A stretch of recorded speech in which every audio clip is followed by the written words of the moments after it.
আসসালামু আলাইকুম আমার কলিজার ভাই বোনেরা, কেমন আছো তোমরা সবাই? আশা করতেছি অনেক ভালো আছো। তোমাদের দোয়ায়ও ভালোবাসা, আল্লাহ রহমতে আমি অনেক ভালো আছি। চলে আসলাম নতুন আরেকটা ব্লগে। আশা করতেছি ব্লগটা ভালো লাগবে, কারণ আজকের ব্লগটা অন্যরকম হতে যাচ্ছে।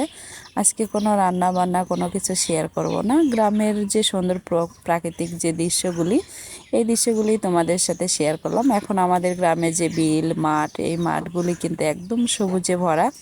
এই যে এগুলি দেখো, এগুলি কিন্তু পেঁয়াজের যে বিচি, যাকে বলে আল আল বোনা আছে এখানে। এই ছোট ছোট গাছগুলি, পেঁয়াজ গাছগুলি কিন্তু ওঠানো হবে, উঠায় কিন্তু আরেকটা জমিতে সার করে লাগানো হবে। এগুলি কিন্তু আল বনে রাখছে, ঠিক আছে। এগুলিতে এই 3-4 ইঞ্চি করে হবে, লম্বা হয়েছে। আর একটু লম্বা হয়ে গেলে এগুলি উঠায় অন্য আরেকটা জমিতে নিয়ে যে সার করে লাগাবে, তারপরে যে পেঁয়াজগুলি হবে। আর একটা কিন্তু পেঁয়াজ লাগানো যায়, একটা কিন্তু এই পেঁয়াজের বিচি বনে গাছ হয়, এই গাছ লাগাতে হয়, তোমরা সবাই জানো। বিশেষ করে যারা গ্রামে থাকো, গ্রামের মানুষ, তারা কিন্তু সবাই জানো। যারা শহরে থাকো, যে আপুরা ভাইয়ারা, সেই ভাইয়াদের জন্য বলে দিলাম। আর এই তো এগুলি পেঁয়াজ, আর পেঁয়াজে জানো না, এগুলি কিন্তু পেঁয়াজ লাগানো পেঁয়াজ। ছোট ছোট পেঁয়াজগুলি যে লাগাই, ওই পেঁয়াজ থেকেই এই যে পেঁয়াজ গাছগুলি হয়েছে। আর পেঁয়াজ গাছে এত পরিমাণ পেঁয়াজের ফুল আসছে, মানে ফুলকা আসছে। সব জমি এলাই কিন্তু ফুলকাগুলি ভেঙে ভেঙে ফেলে দিচ্ছে, কারণ ফুলকাগুলি যদি না ভাঙা হয় তাহলে কিন্তু পেঁয়াজগুলি ভালো আসবে না। আর এই তো কয়দিন আগে দেখেছো তোমরা সরষার জমিতে কিন্তু সরষা ফুলের অনেক কয়টা ভিডিও দেওয়া আছে আমার চ্যানেলে। আর এখন দেখো, এই তো সরষার যে দানাগুলি চলে আসছে, আলহামদুলিল্লাহ এত পরিমাণ সরষার দানা হয়েছে। এই বছরে তো মনে হচ্ছে সরষার ফলনটা অনেক বেশি হবে। যারা সরষা চাষ করছে তারা কিন্তু এবার অনেক লাভবান হবে, কেননা সরষার দানাগুলি এই বছর অনেক ভালো হয়েছে। কিন্তু আলু খুব একটা ভালো হয় নাই, অন্যান্য বছরের থেকে এই বছরে কিন্তু আলুগুলি একটু খারাপ হয়েছে। আর এইগুলি কি বলো তো, কেউ কি বলতে পারবা? এইগুলি কিন্তু ধনেপাতা। ছোট ছেলেও যখন ছোট থাকে, ধনেপাতাগুলি খাওয়ার জন্য, ভর্তা খাওয়ার জন্য, তরকারিতে জন্য মানুষ খেয়ে নেয়। কিন্তু কিছু গাছ ওখানে ছাড়া পড়ছে, এটা আমার ভাই বুনছে। তো ধনেপাতারই কিন্তু ফুল এসে গেছে। আর এগুলি কিন্তু পালন শাকও বোনা হয়েছিল। খাওয়ার পরে যেটুকু আছে ওইটুক কিন্তু এই যে বিচি করার জন্য রেখে দিছে। এই কয়েকটা মানে পালং গাছ থেকে যে বিচিগুলা হবে, এটা আবার সংরক্ষণ করে রেখে দেওয়া হবে, পরবর্তীতে আবার আগামী বছরে কিন্তু আবার বোনা হবে।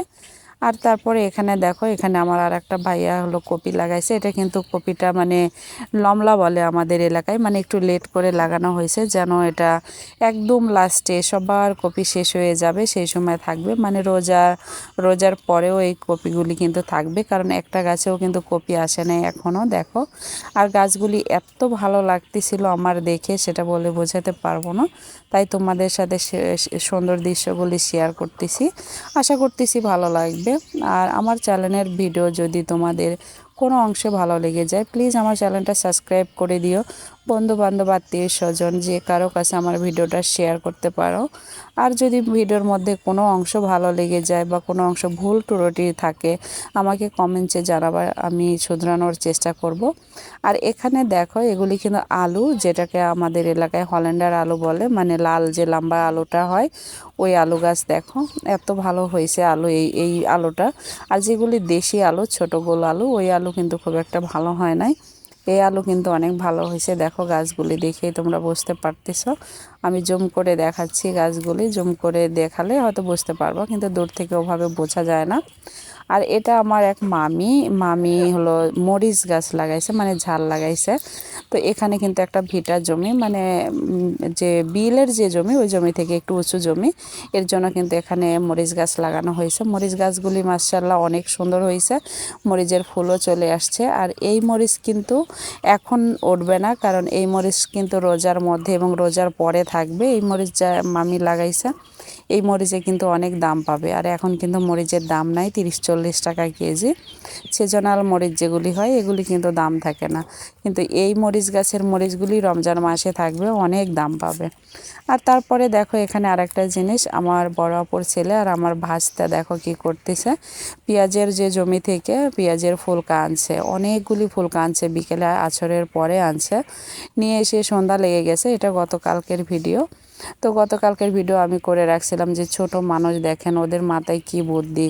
ওরা দুইজন যেয়ে মানে আমার বোনের ছেলে আর হলো আমার ভাস্তা দুইজন যেয়ে পেঁয়াজের জমি থেকে পেঁয়াজের ফলকাগুলো আনছে, এনে এই যে যেগুলি বেশি বড় হয়ে গেছে ওগুলি বেছে ফেলে দিচ্ছে, আর যেগুলি কচি কচি ওগুলা দেখো কি সুন্দর করে খ্যার দিয়ে আটি আটি করে বাঁধছে।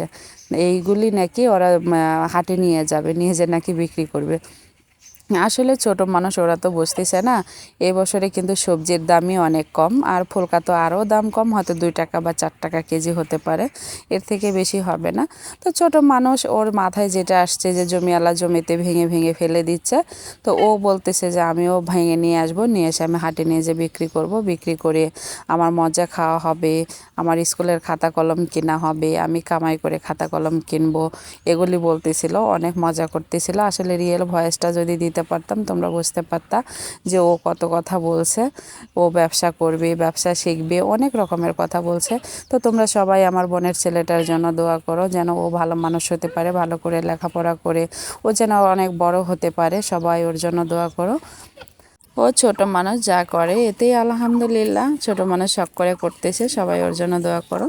আজকের মতো ভিডিওটা এই পর্যন্তই। সবাই ভালো থেকো, দেখা হচ্ছে নতুন আরেকটা ব্লগে। আসসালামু আলাইকুম।